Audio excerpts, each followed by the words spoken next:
Hi everyone, welcome to our Tuesday TNT. A question a lot of people are asking, especially in our comments section, especially if they come from, say, New Zealand, the UK, Australia, South Africa, America.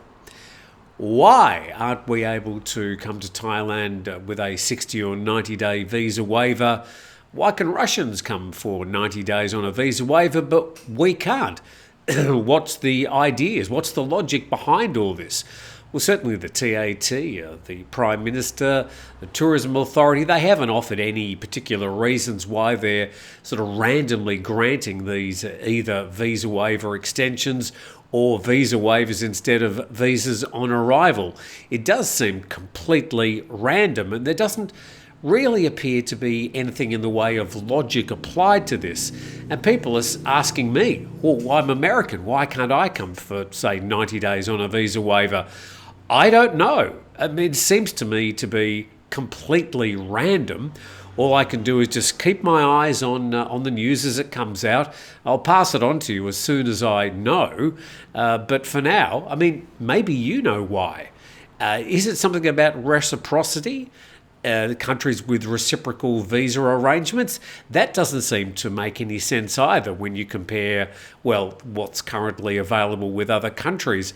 So, look, I do look forward to your results as to why you think some countries are being given visa waivers and other countries not. Anyway, we'll move on to today's main news stories. Well, actually, we'll start off with a few updates on stories, starting with this one. And this one we spoke about yesterday, a foreigner found stranded in Pattaya Bay. Now, we showed the video footage yesterday of this man randomly out in the middle of nowhere, apparently some 2.7 or so, 3.7 kilometres offshore from Pattaya, swimming to Koh Larn. Well, there's a perfectly good ferry that does that same trip every day, or several times a day, and they came across this man who was, well, swimming in the same direction. And as the captain noted, he didn't seem to be in any particular distress, but was, well, happy he was found anyway. Let's see what we can find out. And it says a mysterious foreigner was found lost at sea in Pattaya yesterday morning and was safely rescued by a ferry. However, upon the vessel's arrival at the dock, the man vanished among the other passengers, leaving the boat captain baffled. And hence the mystery. What more can we find out? Well, apparently the man was Russian, according to Thai media. He decided to swim from Pratumnak to Koh Larn just because he felt like it. Reports say that he was approximately 30 years floating in the middle of the rough sea in Pattaya Bay. The captain fortuitously came across the adrift foreign man some 2 nautical miles away from the Pattaya shore. And the 50-year-old captain said it was actually a foreigner waving his hands for help, but overall being calm despite the precarious situation. And he said the man did not reveal his name, nationality, or how he came to be floating in the middle of Pattaya Bay to anyone else on the ferry either. Well, the fact that the Thai media say he was Russian, he must have spoken to somebody.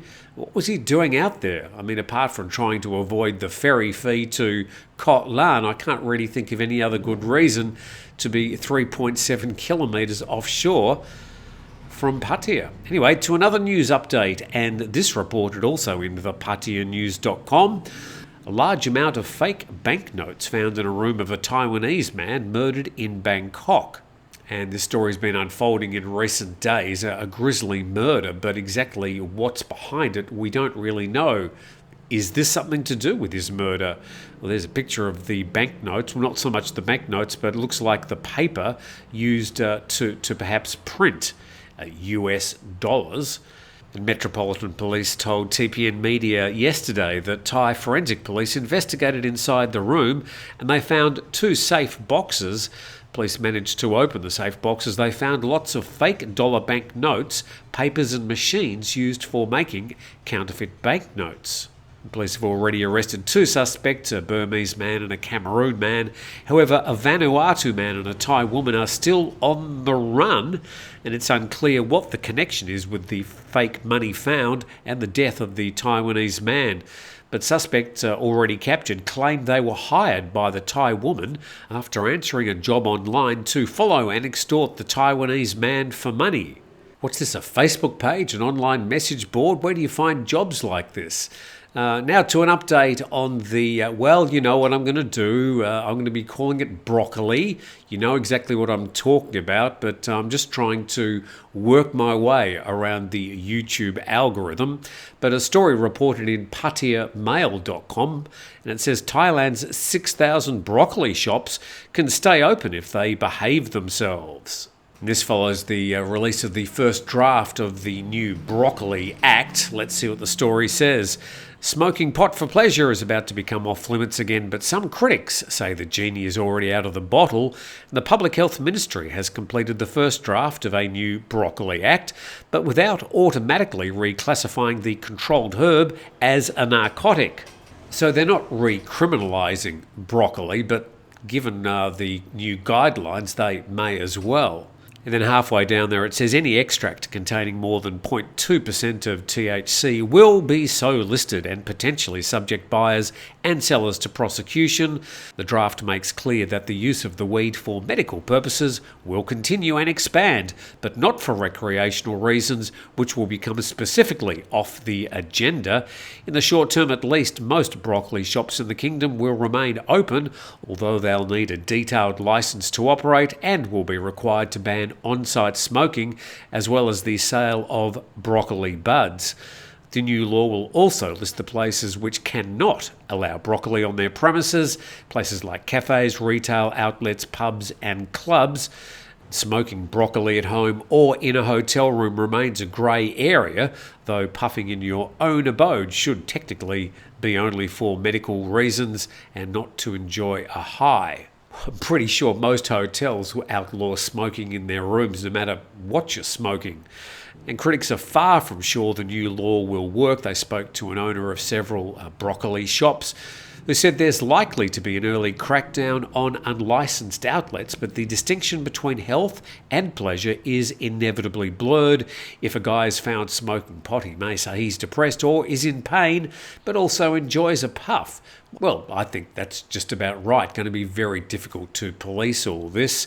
And then as a comparison, he said, all prostitution has been illegal in Thailand since the 1960s, but you'd never know it, would you? And then although some broccoli retail outlets proclaim they are dispensaries for resolving medical issues, some retain names which suggest recreational satisfaction. Examples include the Broccoli High Depot, the Lovely Leaf, Grass House Coffee Shop, and Get Stoned. They may have to think it out again, according to the author of the article, Barry Kenyon, that published in PattayaMail.com. And one more update, this about the Thailand aviation situation and the latest licensees. The Thai aviation industry welcomes 9 new registered airlines. Now, if you think we're going to have 9 new airlines where you can book a ticket from Pattaya to Phuket or Bangkok to Chiang Mai or something, or even some more airlines getting into Koh Samui, think twice. Here they are. Asian Air Services, which won't have scheduled air transportation. Siam Seaplane, which will have non-scheduled air transportation. RC Airlines, which will have scheduled and non-scheduled. Don't exactly know where they're going to be flying. Avanti Air Charter, which is non-scheduled air transportation, will obviously charter services.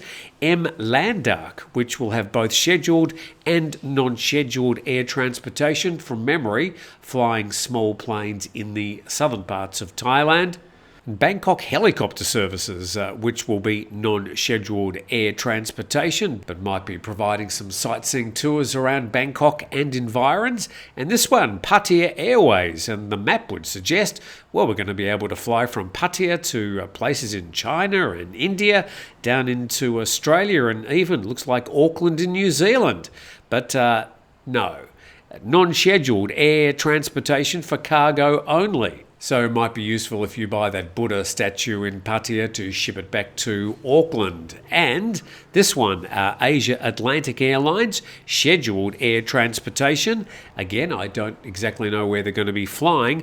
And P80, which will have both scheduled and non-scheduled air transportation. So no particular good information there about cheap airfares to your favourite destinations in Thailand, but it finished with this rather strange paragraph. It said the recovery of the aviation industry is approaching pre-COVID levels with 160 million tourists in 2019. What? With passenger numbers expected to reach 127 million in 2023, that's 63 million international tourists and 64 million domestic tourists. I seem to have the words passengers and tourists mixed up there. Those numbers don't seem to correlate with anything I'm familiar with numbers of tourists in Thailand.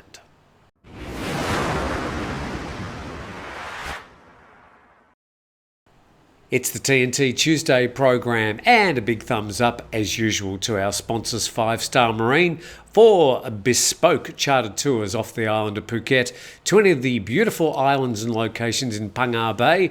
I can warmly recommend 5 Star Marine. Link in the description below, by the way, for a special deal. Also, this website will also put you in touch with 5 Star Marine. To some more news, this is from the Calcite English Facebook page. And the Prime Minister, Srettha Thavisin, who's concurrently the Finance Minister, says the Thai GDP growth is worse than expected at 1.5%. They're expecting 2%. And he says the 10,000 baht digital wallet handout scheme is needed to jumpstart the economy. So the Per-Thai party and the coalition certainly keen to introduce that 10,000 baht digital wallet, but there is still quite a lot of opposition about it at the moment. So that will continue to battle its way through the next few months before it sees the light of day. To this story from Thai PBS World, and student injured in November 11 shooting in Bangkok has died. The 19-year-old vocational student who was injured in a much publicised shooting on Santon Kosso Road earlier this month has died in hospital. And identified only as Anusorn, he became the second victim of the shooting in Bangkok's Klong Toi district on November 11. A stray bullet from the shooting also hit a bystander, a school teacher, killing her instantly. Sad enough, but followed up by another incident, and also from Thai PBS World. Vocational student shot dead in Bangkok's Dusit district yesterday morning. And Bangkok police have launched a manhunt for 3 men riding 2 motorcycles who shot and killed a 16-year-old vocational student in the Dusit district. The victim has been identified as a second-year student at the Dusit Technical College. He was found dead on the pavement. A pen pistol with a .38 caliber bullet in the chamber was found near his body.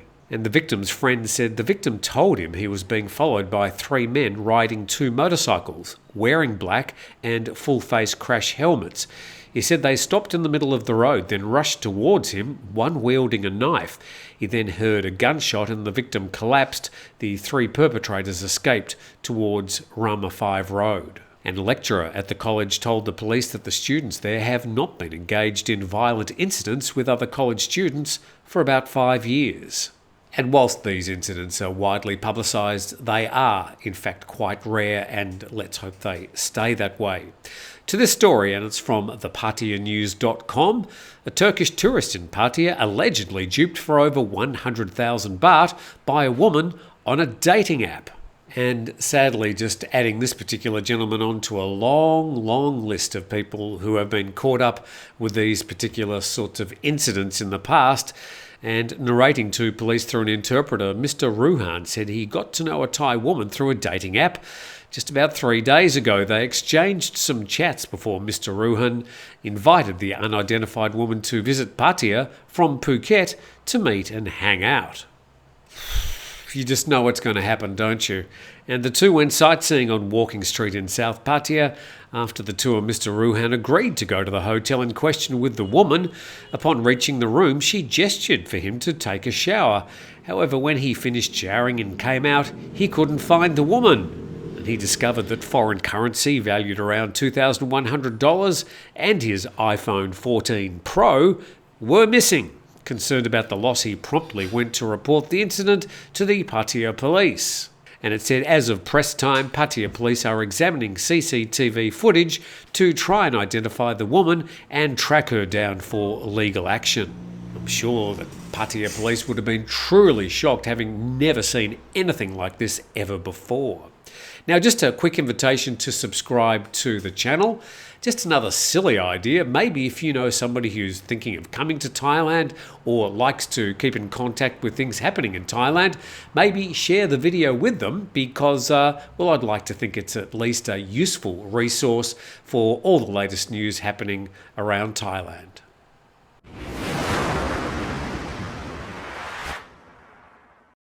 Now, it's already about 11 months since the HTMS Sukkothai sank in the Gulf of Thailand. There's actually some updates on the news there. Bidding for salvaging sunken warship slow HTMS Sukkothai may be pulled up next year. This according to the Navy, as reported by nationthailand.com. And the Navy wants the warship to be pulled out of the water with the minimal damage. And the Navy wants to find out what caused the ship to sink. The Corvette-class vessel sank in a storm about 20 nautical miles off the coast of Bangsapan district in Prachuap Khiri Khan on December the 18th last year. Of the 105, only 76 people were rescued. And the Admiral says we expect the HTMS to surface in either March or April next year. The bidding process is almost finished. It's now in the last step. Now, thank you for watching. Hopefully you're a bit more up to date with things happening around Thailand. We appreciate you dropping in each day, and we look forward to doing the same tomorrow.